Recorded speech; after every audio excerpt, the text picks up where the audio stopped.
In 1968, America was shocked when Robert F. Kennedy, the political hope of a generation, was assassinated.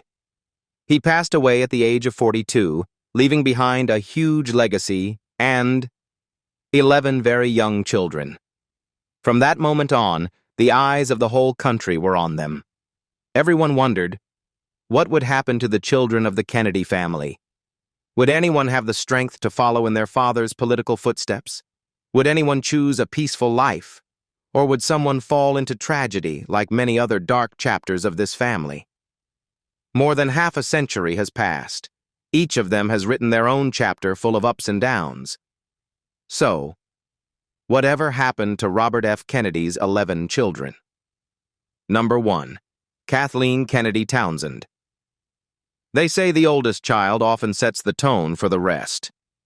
For Kathleen Kennedy Townsend, born on July 4, 1951, that meant a life marked by both promise and tragedy. She was named after her aunt, Kathleen "Kick" Cavendish, who had died in a plane crash, an early reminder of how fragile life could be in the Kennedy family. As the first of Robert and Ethel Kennedy's 11 children, Kathleen grew up where politics and family were inseparable. Childhood meant horseback riding and school competitions, but also campaign rallies, news cameras, and the constant expectation to carry forward the family legacy. At 14, a serious fall from a horse shook her confidence. Just 2 years later, her world shattered when her father was assassinated during his 1968 presidential campaign.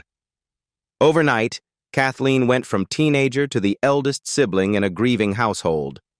Despite the heartbreak, she pressed forward. She studied at Radcliffe College, earned a law degree from the University of New Mexico, and entered public service. She worked with Governor Michael Dukakis in Massachusetts and later at the U.S. Department of Justice, building a reputation as disciplined and determined. In 1994, Kathleen made history as Maryland's first female lieutenant governor, championing education reform, community safety, and gun control. Many believed she was destined for higher office, but politics proved unforgiving.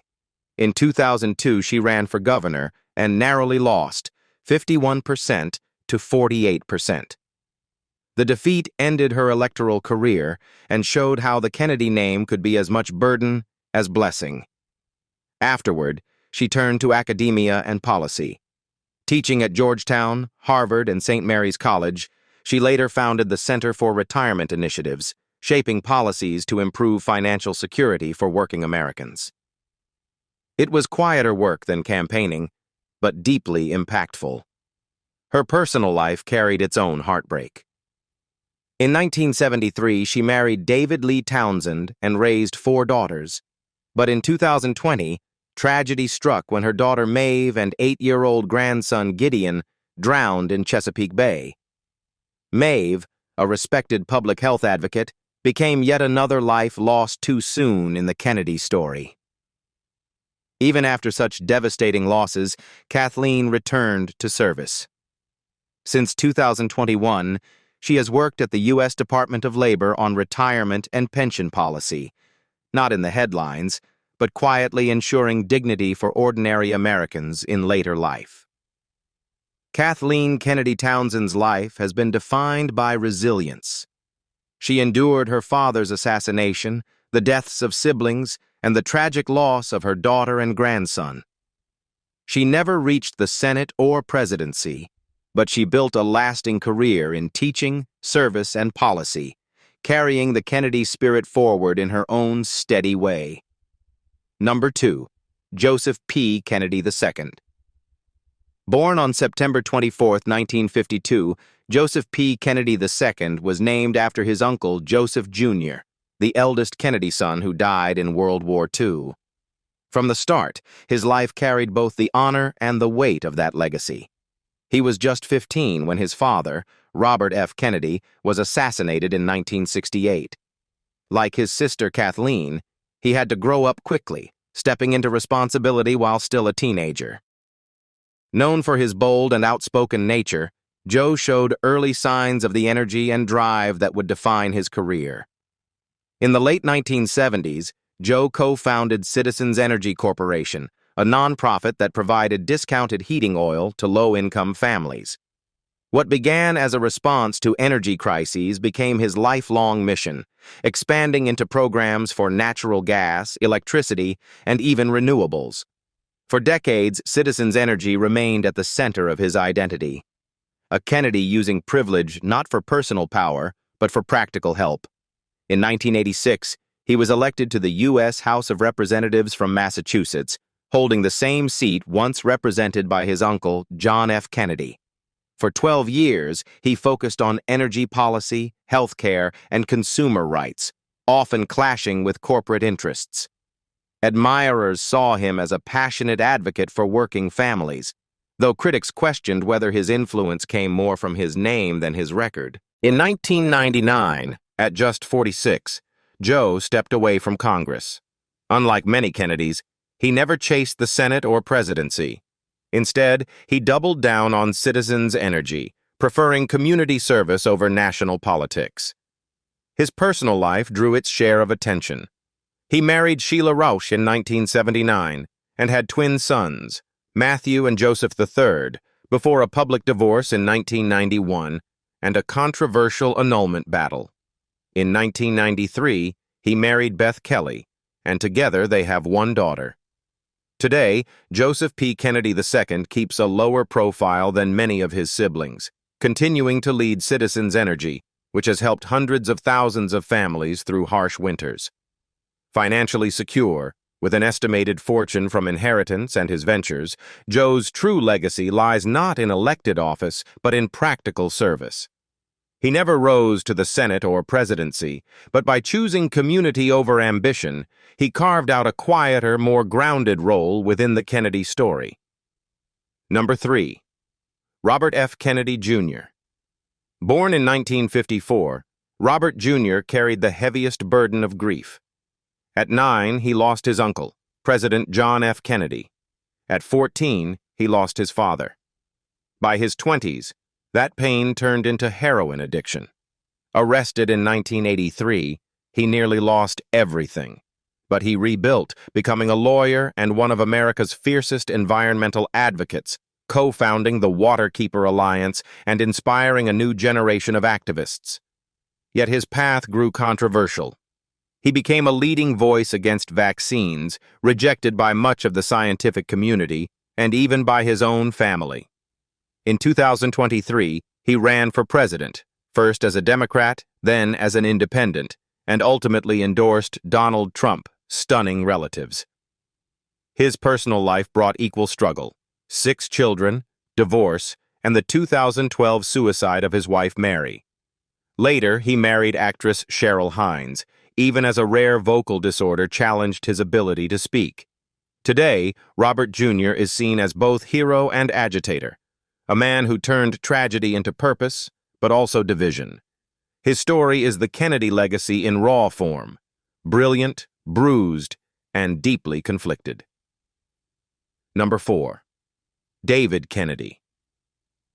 David Anthony. Kennedy was born on June 15, 1955, the 4th child of Robert and Ethel. From the start, he was different from some of his louder, more ambitious siblings, quiet, sensitive, and happiest with books or music rather than the spotlight. But in a Kennedy family, the spotlight always finds you. His childhood was marked by loss early. At just 8 years old, David was in the White House when his uncle, President John F. Kennedy, was assassinated. 5 years later, in 1968, he watched in horror as his father was gunned down in Los Angeles. Family members would later say David never fully recovered from witnessing his father's final moments. In the years that followed, David struggled to cope. He idolized his father and wanted to make him proud, but the grief was overwhelming. By his teens, he had turned to drugs to numb the pain. Unlike his brother Robert Jr., who eventually found recovery, David remained trapped in addiction. Through the 1970s and early 80s, he drifted in and out of rehab, showing flashes of hope but always slipping back. Friends remembered him as gentle and intelligent, someone who desperately wanted a different life but could never quite escape the weight of trauma. In April 1984, after another rehab stay, David checked into a Palm Beach hotel. Days later, he was found dead in his room from a lethal overdose of cocaine and Demerol. He was only 28 years old. His death was another cruel entry in what the press had begun to call the Kennedy curse. But to his family, David wasn't a headline. He was a kind, soft-spoken son and brother, remembered for his sensitivity, his love of music, and the sadness that never seemed to leave his eyes. David Kennedy's story is perhaps the most fragile reminder within the Kennedy dynasty, that even immense privilege and support cannot always overcome private demons. Number 5. Michael Lemoyne Kennedy. Michael Lemoyne Kennedy was born on February 27, 1958, the sixth of Robert and Ethel's 11 children. Handsome, charismatic, and ambitious, he seemed to embody the Kennedy promise. By the 1990s, he had built a solid career as a lawyer and activist, working on gun control, poverty relief, and serving as general counsel for his brother Joe's nonprofit, Citizens Energy. He was also a devoted father of 3, and many believed he was destined for greater public office. But in 1997, everything changed. Allegations surfaced that Michael had engaged in an affair with the family's teenage babysitter, beginning when she was underage. The scandal exploded across national headlines, shattering both his marriage and his future in politics. The Kennedy image of service and leadership gave way to disgrace and controversy. Then tragedy struck with shocking speed. On December 31, 1997, just months after the scandal broke, Michael was skiing in Aspen, Colorado. Playing a game of ski football with relatives, he lost control, crashed into a tree, and died instantly. He was only 39. The sequence was brutal: scandal, ruin, and sudden death, all within the same year. For the public, it became another haunting chapter in the so-called Kennedy curse. But within the family, Michael was remembered differently, not for the scandal, but for his humor, his energy, and his commitment to causes larger than himself. To his children and siblings, he was more than a headline. He was another Kennedy life cut short far too soon. Number 6. Mary Carey Kennedy. Born September 8, 1959, Mary Carey Kennedy chose human rights as her battlefield. A lawyer by training, she founded the Robert F. Kennedy Human Rights Center, supporting activists and political prisoners across the globe. Her work has taken her from Latin America to Africa, championing causes that echoed her father's voice for justice. In 1990, she married Andrew Cuomo, son of New York Governor Mario Cuomo. It was seen as the union of two political dynasties, but the marriage was turbulent and ended in a bitter 2005 divorce. Years later, Carey described Cuomo as abusive, words that resurfaced during his own political scandals. Through personal struggles, she never wavered in her mission. Author of books, leader of campaigns, and a tireless advocate, Carey remains one of the siblings most faithful to Robert F. Kennedy's vision of service. With an estimated net worth of around $10 million, her real wealth lies in decades of activism that gave a voice to the voiceless. Number 7. Matthew Maxwell Taylor. Max Kennedy. Born on January 11, 1965, Matthew Maxwell Taylor.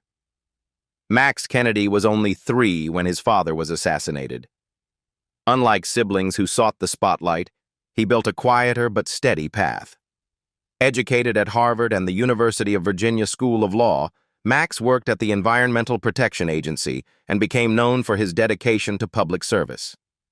In 1998, he authored Make Gentle the Life of This World, a collection of his father's speeches, ensuring Robert F. Kennedy's vision could inspire a new generation. Beyond law and writing, Max devoted time to humanitarian work abroad, often focusing on poverty relief and education. Married with 3 children, he is widely regarded as one of the most grounded of the siblings. Max Kennedy's legacy is one of quiet strength, honoring his father not through campaigns or headlines, but through law, books, and steady acts of service.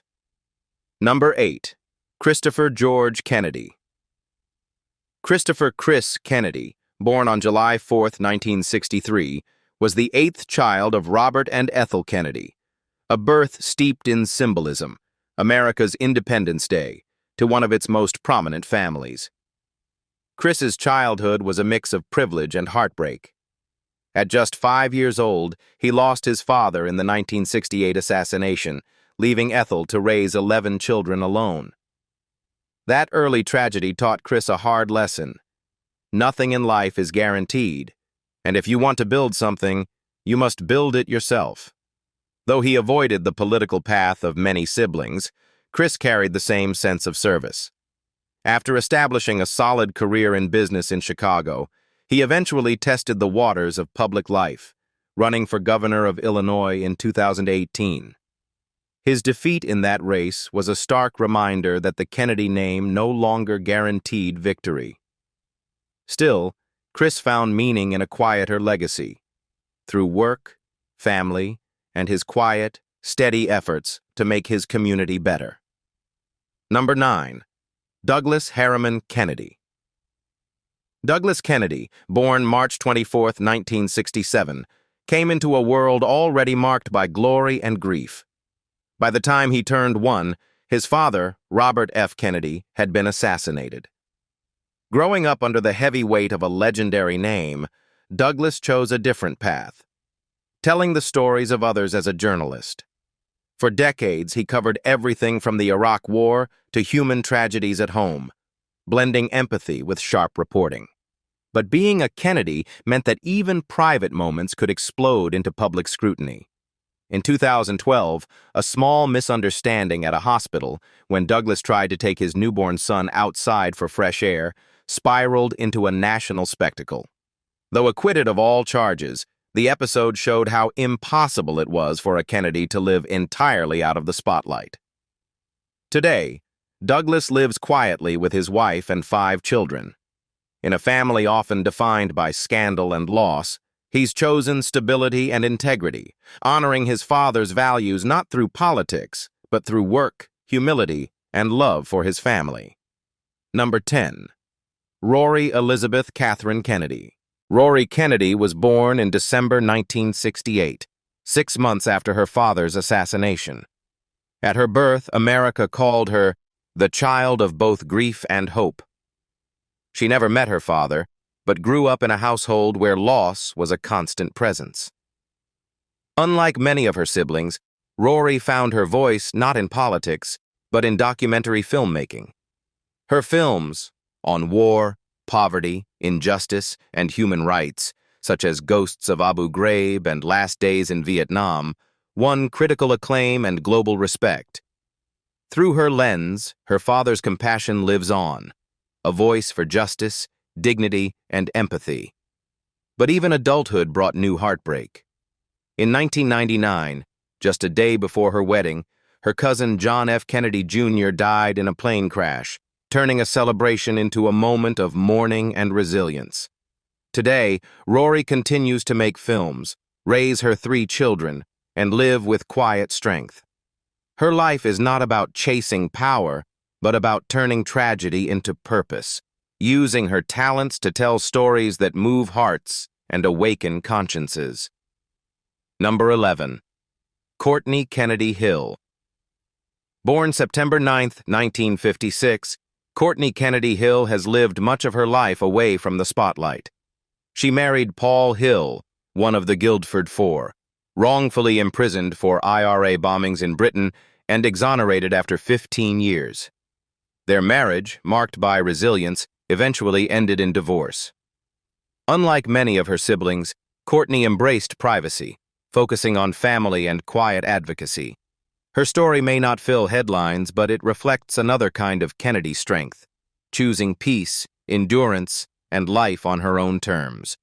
From Kathleen's resilience, Joe's service, Robert Jr.'s controversies, David's fragility, Michael's scandal and sudden death, Carrie's human rights battles, Max's quiet strength, Chris's business leadership, Douglas's independence, Rory's storytelling, and Courtney's endurance. The 11 children of Robert F. Kennedy carried his legacy in every imaginable way. Some sought the spotlight. Some chose service. Some fell to tragedy. But together, their lives reveal the truth behind the Kennedy myth. Not just icons, but human beings, marked by ambition, grief, resilience, and hope. If this story moved you, please like this video, subscribe to the channel, and turn on the bell icon so you won't miss the next journey behind the spotlight.